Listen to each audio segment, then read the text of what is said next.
Yang nangyari sa Ayungin Shoal na yan, ibinibintang na naman nila dito kay Roque at ni Panelo na magkaiba ang kanilang statement when it comes to this gentleman's agreement na yan. Ipapakita ko sa inyo, ipapaliwanag ko sa inyo na itong si Roque at si Panelo ay hindi naman sila magkaiba. Si Roque, sinang-ayunan niya yung sinabi ni Attorney Panelo. Sinang-ayunan niya. Okay? Ang ito lang media na pilit nilang lagyan ng issue na magkaiba raw ang statement, magkaiba yung sagot ni Attorney Panelo at ni Roque. Okay? Which is, hindi kasi nila naiintindihan ang mga paliwanag dito. Okay? So, tingnan natin ito. Roque, Panelo, magkaiba ng sinabi kaugnay ng gentleman's agreement ni na former President Duterte at President Xi. Okay? Ito yung balita at i-explain natin ito. Mismo na si Roque ang nagsasabi nito sa latest interview niya with Karen Davila. Okay. Tingnan muna natin itong balita ng TV5. Okay? Ng News 5. Okay, play. Pasok! Magkaiba ng sinasabi ang dalawang dating presidential spokesperson ni dating Pangulong Rodrigo Duterte sa umano'y gentleman's agreement ng Pilipinas at China kaugnay sa issue ng West Philippine Sea. Anong kaibahan? Sino ba sa kanila ang nagsasabi ng totoo? Linagyan ng malisya na naman. So ibig nyo sabihin, meron sa kanilang dalawa ang nagsisinungaling. Nasa frontline ng balitang yan si Camille Samonte. Nagtatablahan na naman ang Oo, nagtatablahan. Hindi naman nagtatablahan.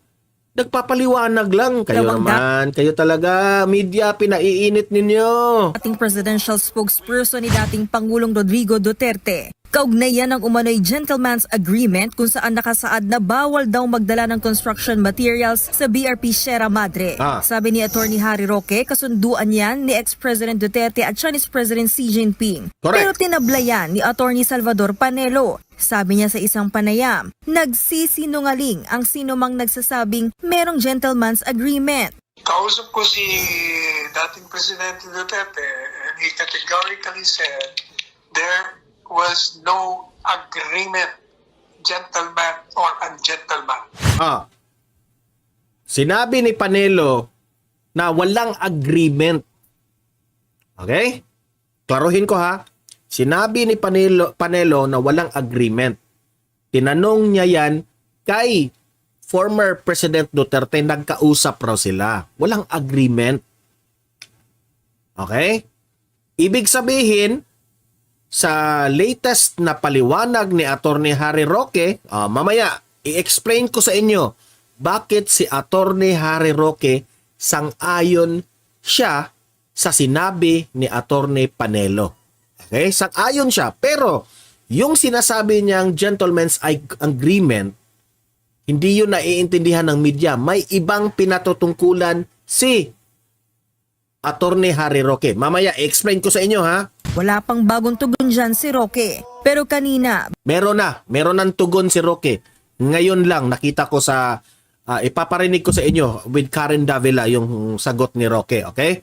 Pero hindi natin pwedeng i-play yung audio laman, ipaparinig ko sa inyo. binweltahan niya rin ang anyay secret agreement daw ng China at ni dating Senator Antonio Trillanes IV. Ayon kay Roque, ibinenta ni Ito na. Ito pala yung nagbenta, sabi ni Roque. Trillanes sa China ang Scarborough Shoal noong panahon ni dating Pangulong Noynoy Aquino.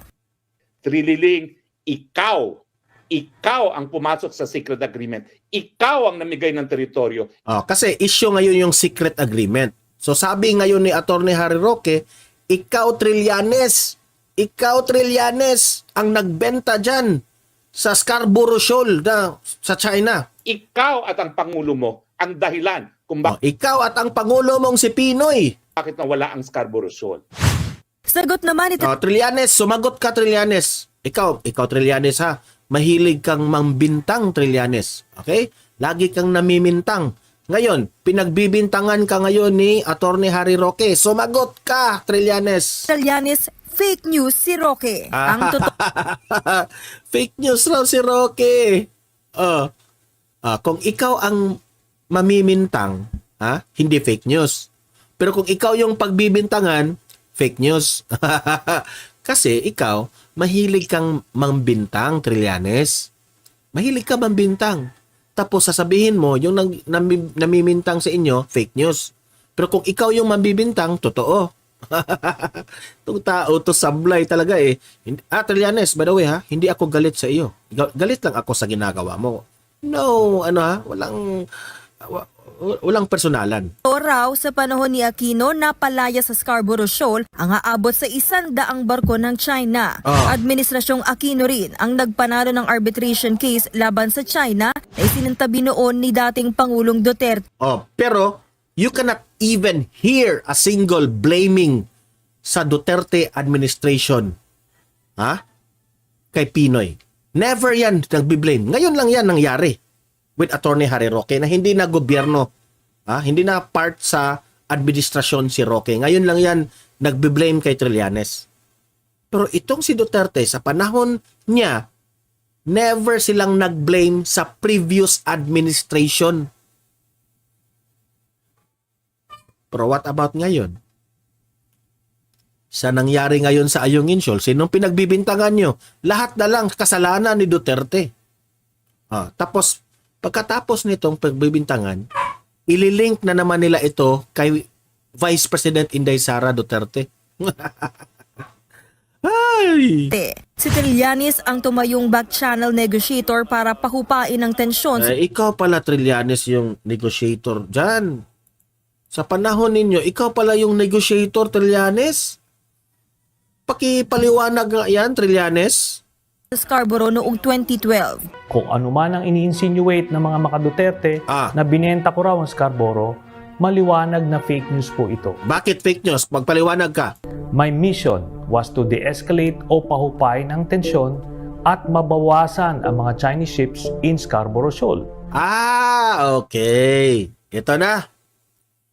Bakit si Duterte ang pinatawag nyo sa Senado? Ito pala ang dapat ipatawag natin. Kasi yung kay Duterte, agreement lamang. Diba? Na wag magdala ng construction materials. May agreement sila with Xi Jinping. Pero ito, ang bintang ni Attorney Harry Roque, binenta mo yung Scarborough Shoal. Diba? Ito yung dapat ipatawag. Ikaw yung dapat ipatawag sa Senado at sa Kongreso. Hindi pala si Duterte. Mas malaki yung kasalanan dito. Hindi po covered at hindi pinag-usapan ang issue ng sovereignty kasi maliwanag na atin ang Scarborough Shoal. Kabilang bakit nyo nabenta? si retired Supreme Court Justice Antonio Carpio sa mga nagpanalo sa arbitration case ng Pilipinas laban sa China.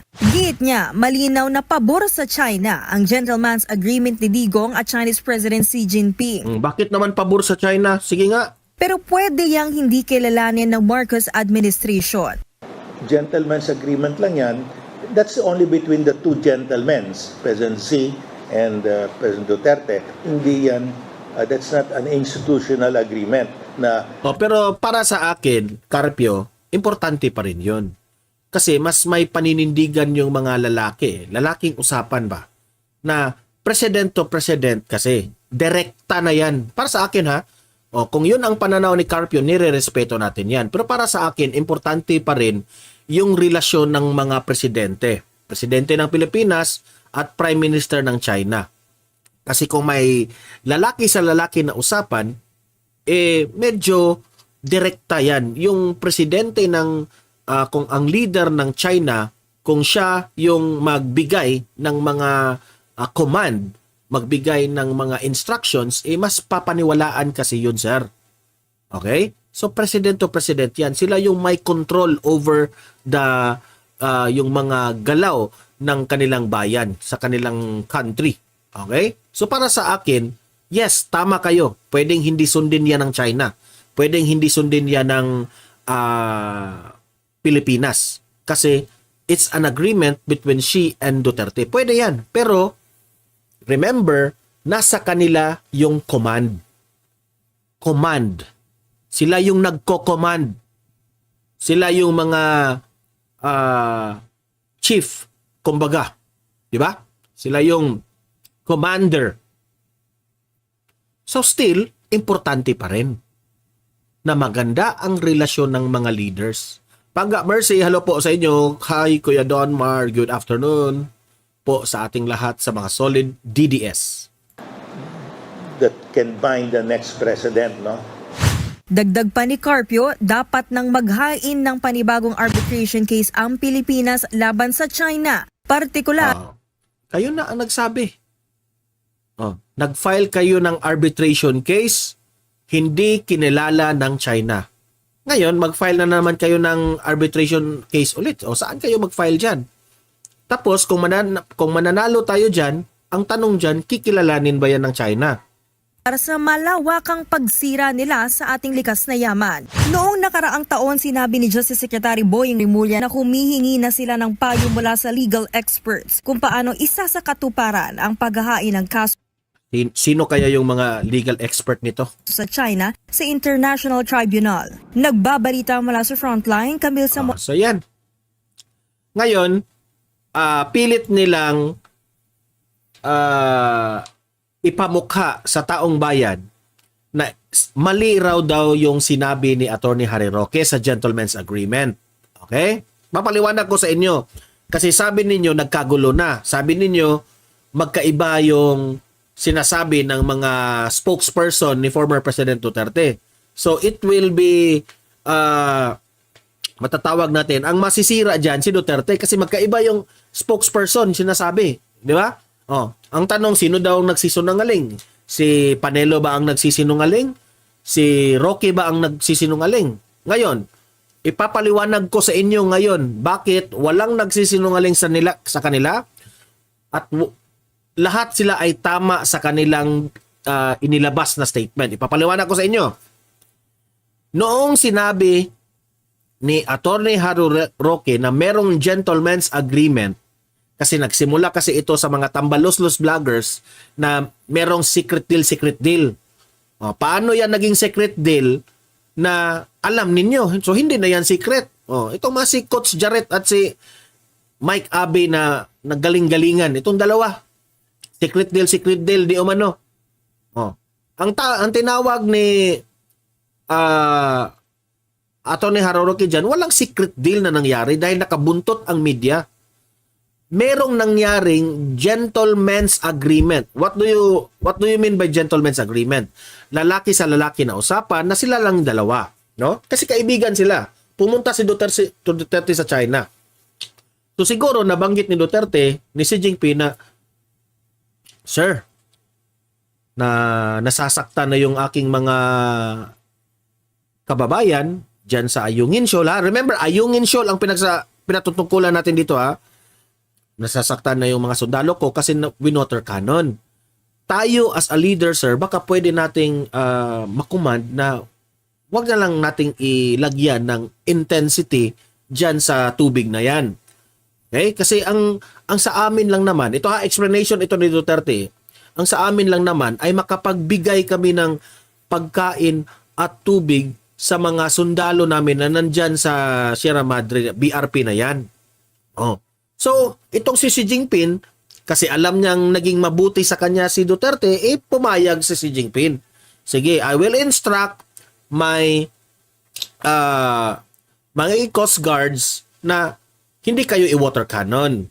Okay? So, irerespeto natin yung dispute na yan.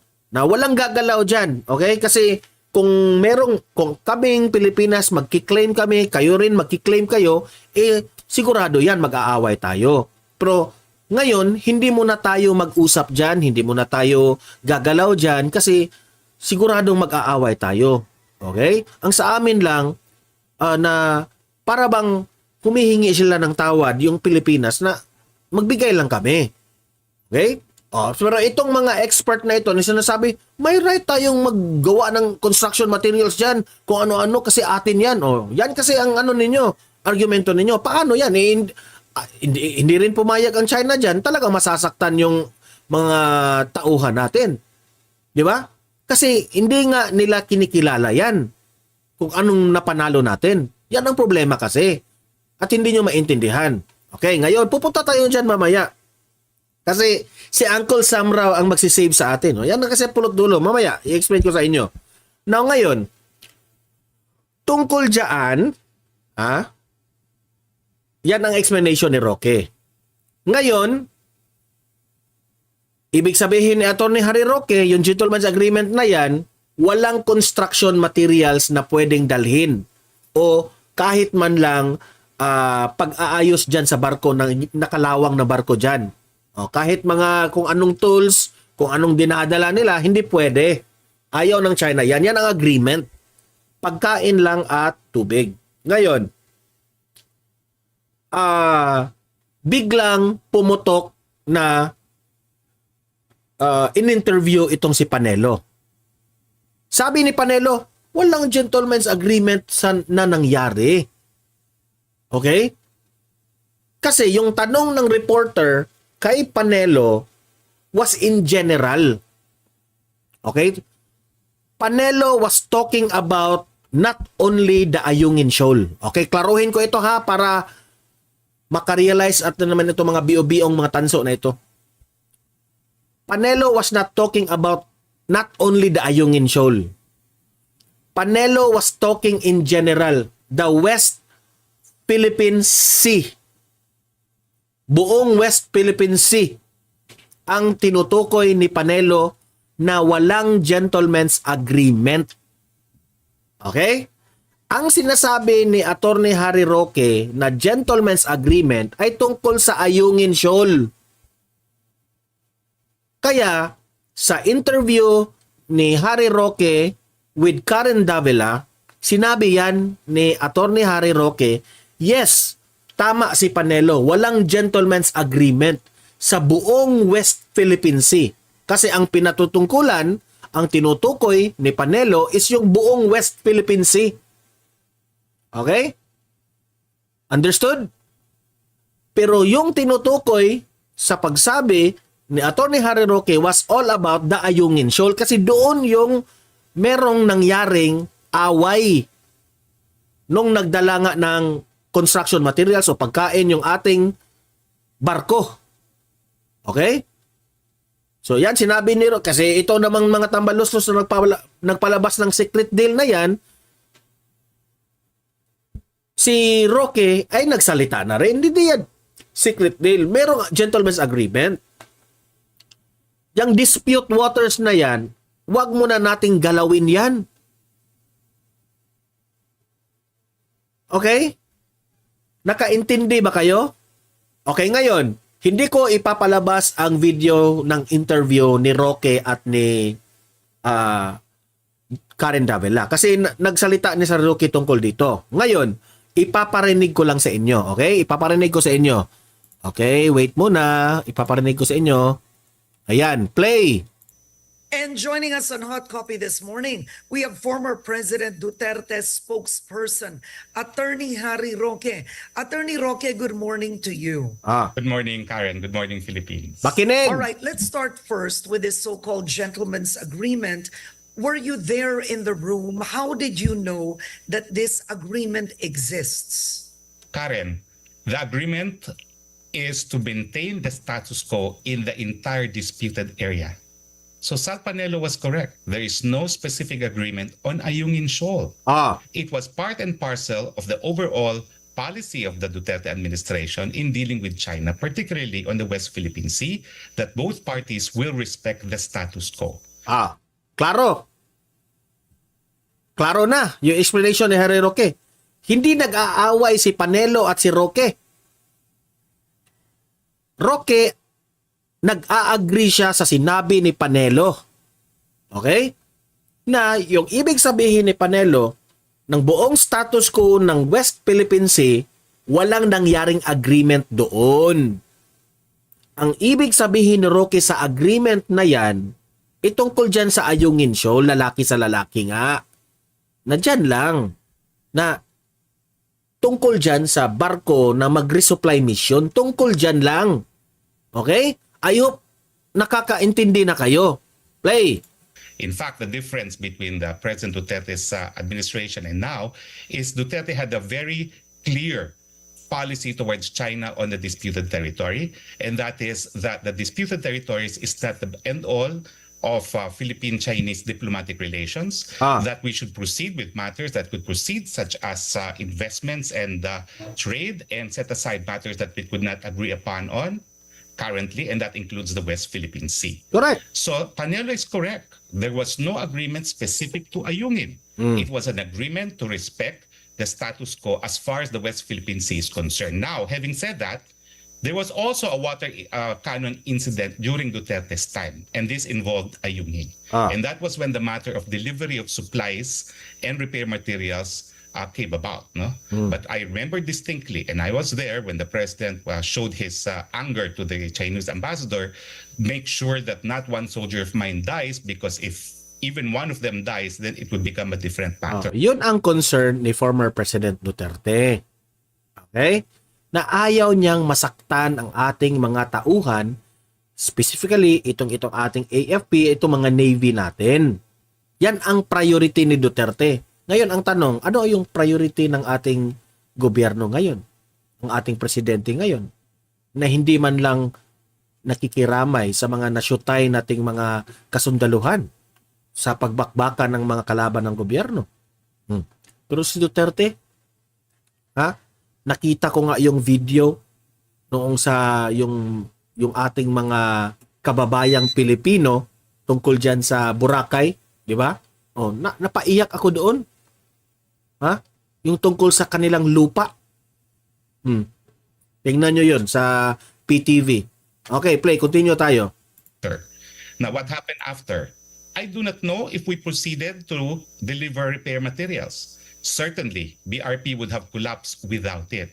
But the difference is we did so discreetly if we must have brought repair materials, because for as long as the Chinese believe that the delivery is consists only of water and food, then they will not object. So after that water incident during Duterte's time, it was not repeated, and further deliveries of food and water continued. Di Now, ba? as a matter of policy, which is better? Kasi, in a matter of policy, which is better? Panahon ni Bongbong Marcos o panahon ni Duterte? Siyempre, panahon ni Duterte.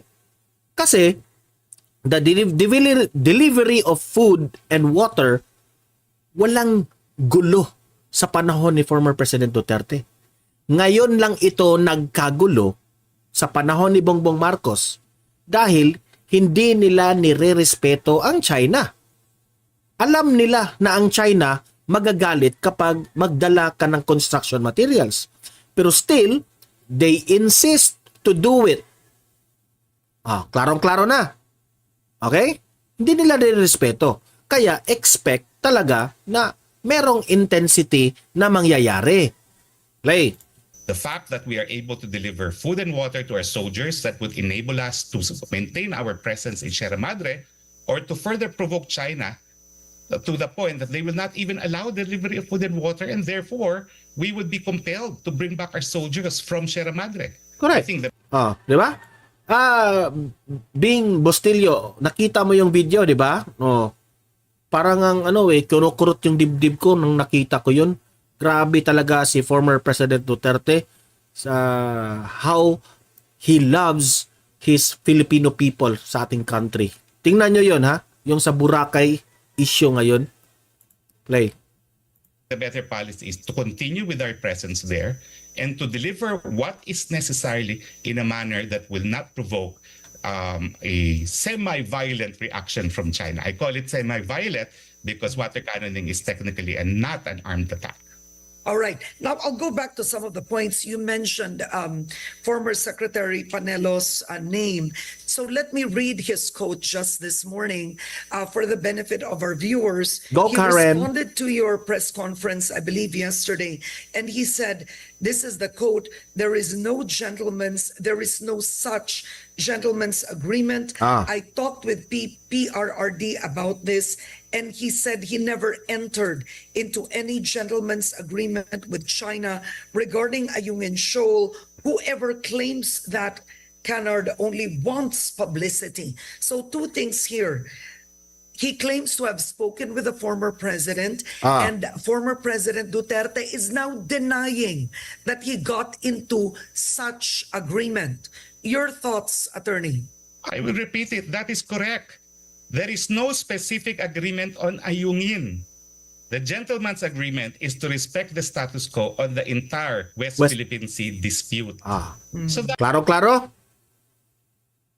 West Philippine Sea dispute yung ibig sabihin ni Panelo doon na walang agreement. Pero sa Ayungin Shoal, yun ang tinutukoy ni Attorney Harry Roque na nagkandara pa, nagkagulo itong mga media, tambalustos vloggers at ibang mga tanso natin.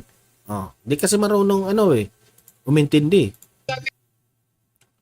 Okay, ngayon, ayoko nang ipagpatuloy yung video na yan. Basta ang pulot dulo rito, ang sabi ni Attorney Harry Roque, ngayon, ano ba ang ibig sabihin ng ating gobyerno ngayon? Okay? Kasi alam nila na may agreement dyan sa Ayungin Shoal kay Duterte na food and water lamang. Ngayon, bakit pinipilit ng gobyernong ito, bakit pinipilit ni Presidente Bongbong Marcos na magdala ng mga construction materials dyan sa Ayungin Shoal na alam nila na magagalit ang China? Ang tanong ni Attorney Harry Roque kay Presidente Bongbong Marcos, are we the Philippines trying to provoke China? Yan ang tanong. Sinasadya ba natin na magagalit ang China?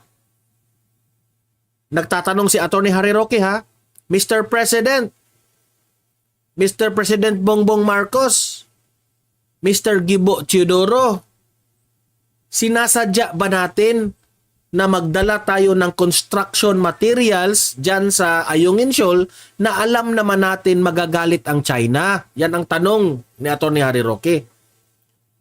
Kung sinasadya nyo yan, anong ibig sabihin nyo? Kasi kung sinasadya nyo yan, you are provoking China to do that. Na i-water cannon kayo. Buti nga, water cannon lang yun. So are you provoking na magkagulo ito, na it will lead sa bakbakan? Ito na ba yung start na magbakbakan na ang China at ang Pilipinas? Tanong lang ito ni Attorney Harry Roque hindi ako ang nagtatanong. Tinatanong ngayon ni Attorney Roque, PBBM, sinasadya nyo ba na magkabakbakan ang Pilipinas at ang China? Kasi alam ninyo na merong si Uncle Sam, itong Amerika ay kakampi sa atin, di ba? Kasi meron tayong treaty na magtulungan ang Pilipinas at ang Amerika. Kung may mang-aapi sa Pilipinas, tutulong ang Amerika. Kung may mang-aapi sa Amerika, tutulong ang Pilipinas. Yan ang treaty na yan. Nirerespeto yan ng bansang Pilipinas. So, yan ba ay sinasadya? Tanong ni Roque. Alam ninyong magkagulo kung magdala kayo ng construction materials, pero still, you insist to bring construction materials. Ngayon, ito yung argumento ni Attorney Harry Roque. Kung ang itong gobyernong ito ni Presidente Bongbong Marcos, kung kayo ay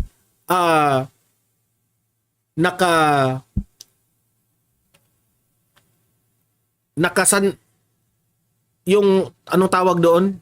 Kung ikaw ay yung magsalig sa Tagalog, sa Bisaya magsalig kasi Kung ikaw ay umaasa, kung ikaw ay umaasa sa tulong ng Amerika, Mr. President Bongbong Marcos, look at what happened to the yung Mischief Reef. Di ba? Look at what happened the Scarborough Shoal. Nung nangyari yung dalawa na yan, ang tanong, tinulungan ba tayo ng Amerika? Yan ang argumento ni Attorney Harry Roque.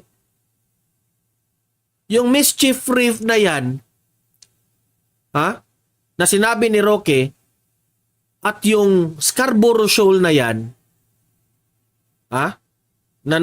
halos giniba na yung mga kung ano-ano ng giniba ng China dyan, ang tanong dyan, tumulong ba ang Amerika sa atin? Kasi, Mr. President, kung umaasa ka sa tulong ng Amerika, that will be a big joke.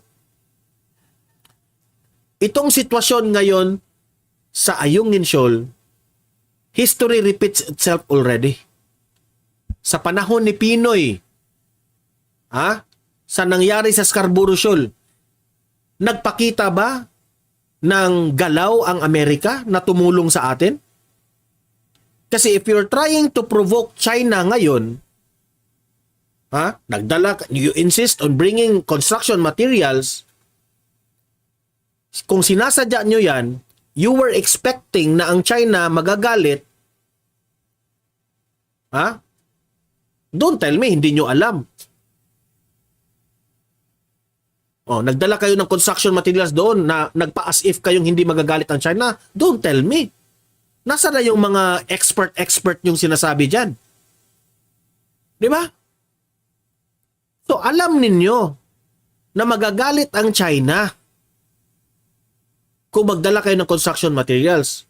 So, umaasa kayo. Baka siguro, tanong yan ni Rocky, umaasa tayo sa China, natutulungan tayo? Sa Amerika? Umaasa tayong tutulungan tayo ni Uncle Sam? Ngayon, ang tanong, tinulungan ba tayo sa nangyari sa Scarborough Shoal at sa mischief reef na yan? Ito, ipi-play ko yung sinabi ni Rocky. I-continue ko wait muna kasi pini-play ko lang ito sa YouTube at nag-advertisement pa kasi yan, play. Rocky. I do not deny that. And that is why I am in fact surprised that what has been coming out in the media is a sellout of sorts. Why? Did we lose any territory? Did we lose Sierra Madre? Did the president order the removal of Sierra Madre? Certainly not. Correct. So the agreement is on how to manage the entire dispute on the West Philippine Sea and not specifically on Ayungin. Now, having said that, we knew the Chinese communicated that what warranted that the water cannon incident was the delivery of supplies and construction materials. The administration before, the Aquino administration, also knew that the Chinese will object to delivery of construction materials as well as repair materials. And that is why in 2003, Secretary... Dati pa yan, sa panahon ni Pinoy, alam na ni Pinoy na kung magdala tayo ng construction materials, magagalit ang China. Dati na yan dati na yan. Play. Tigasmin publicly stated, and this is on the internet, it's on the Inquirer 2003, that for as long as the supplies are limited to water and food, then China will not object. Now, after that water cannon incident during Duterte's time, there was no further water cannon incident on Ayungin or on Sierra Madre. So again, which brings us to the point of what do you do in a predicament where we need to deliver food and water so that our soldiers can stay in BRP, or should we proceed in a manner that the Chinese will prevent us from even delivering? So what do you believe should the Philippines be doing? Because you did issue a statement Eto na. and you said that the Philippines may lose Ayungin Shoal, and I'm rephrasing this now, if the present administration continues its hard-line stance. How so? How so can we lose Ayungin Shoal with this administration's foreign policy? Well, if we continue to deliver construction and repair materials, in a manner that calls the attention of the Chinese, they will prevent any and all further deliveries of any supplies, including food and water. And that will, of course, force us to recall our soldiers because they will starve to death in Sierra Madre. That should be avoided at all costs because, as you know, in disputed territory, physical presence or occupation is almost equivalent to title. Although, I hasten to add, there is no title here. It is an exclusive economic zone. Now, But attorney, is that the only recourse for the Philippines to actually back down? I mean, leave BRP Sierra Madre? Isn't there another recourse for us? Well, I'm saying what the possible consequences are.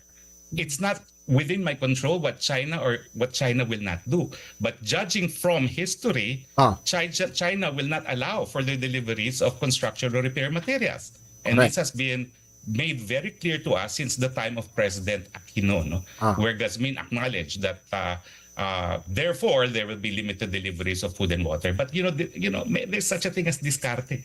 I do not believe that we did not deliver construction or repair materials, but it can be done in a manner that would not provoke the Chinese in a manner that they are being provoked now. Correct. Discarte, and that's what is probably lacking now, no? And which leads me to my next point, no? Are we really wanting to provoke China to respond in a way that we know she will? Yan.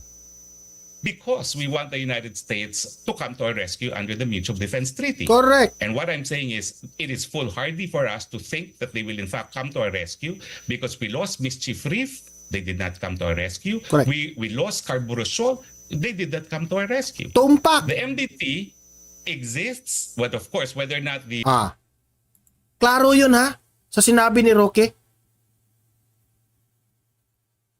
Magdala tayo ng construction materials. Alam na ng gobyernong ito na basing on the history, magagalit talaga ang China dyan kung magdadala tayo ng construction materials. Kasi kung meron kayong gagawin doon na improvements na aangkinin nyo yung kung ano-anong aangkinin nyo dyan sa karagatan na yan, magagalit ang China because kiniklaim nila. Ngayon, yung pagdadala ng construction materials, ngayon ha, sa administrasyon ni PBBM, alam nila na magagalit ang China. Okay? Ngayon, kung ito ay strategy ni PBBM para to provoke China, para itong Amerika, makakita sila sa sitwasyon na kawawa ang Pilipinas, tutulong ang Amerika makipagbakbakan dito sa China. Now, ang tanong ni Harry Roque, nangyari na ito dati sa panahon ni Pinoy. Hindi tayo tinulungan ng Amerika. Yung nawala yung Mischief Reef,